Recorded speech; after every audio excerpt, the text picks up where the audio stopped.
RSSന്റെ 100ാം വാർഷിക ആഘോഷത്തോടനുബന്ധിച്ച് മുഖ്യാതിഥിയായി പ്രധാനമന്ത്രി നരേന്ദ്രമോദി RSS സ്ഥാപിക്കപ്പെട്ടത് ഒരു യാദൃശ്ചികതയല്ലെന്നും 100 വർഷം പൂർത്തിയാകുന്നതിന് സാക്ഷിയാകാൻ കഴിഞ്ഞതിൽ ഭാഗ്യമെന്നും പ്രധാനമന്ത്രി പറഞ്ഞു.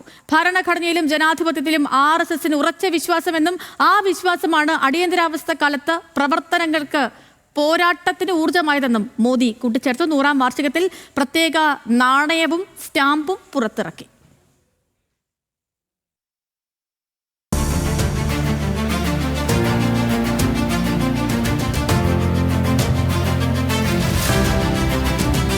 നവരാത്രി ആശംസകൾ നേർന്നുകൊണ്ടാണ് പ്രധാനമന്ത്രി നരേന്ദ്രമോദി സംസാരിച്ചു തുടങ്ങിയത്.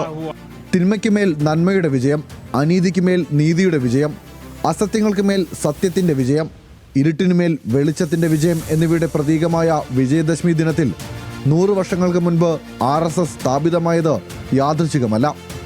RSS 100 വർഷം പൂർത്തിയാകുന്നതിന് സാക്ഷിയാകാൻ കഴിഞ്ഞതിൽ ഭാഗ്യം. സംഘടനയുടെ യാത്ര ത്യാഗത്തിന്റെയും സേവനത്തിന്റെയുമാണെന്നും മോദി പറഞ്ഞു.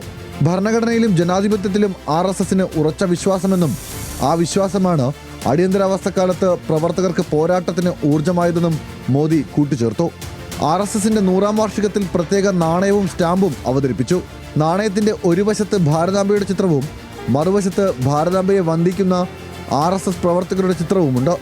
സ്വാതന്ത്ര്യാനന്തരം ആദ്യമായിട്ടാണ് ഭാരതാംബയുടെ ചിത്രം നാണയത്തിൽ ആലേഖനം ചെയ്യുന്നത്. 1963 RSS റിപ്പബ്ലിക് പരേഡിൽ പങ്കെടുത്തതിന്റെ പ്രതീകമായി കർത്തവ്യപഥിൽ പ്രവർത്തകർ മാർച്ച് ചെയ്യുന്ന ചിത്രം സ്റ്റാമ്പിൽ ഉൾപ്പെടുത്തിയിട്ടുണ്ട്. ഡൽഹിയിലെ ഡോക്ടർ അംബേദ്കർ ഇന്റർനാഷണൽ സെന്ററിലാണ് പരിപാടി നടന്നത്. National desk, news Malayalam.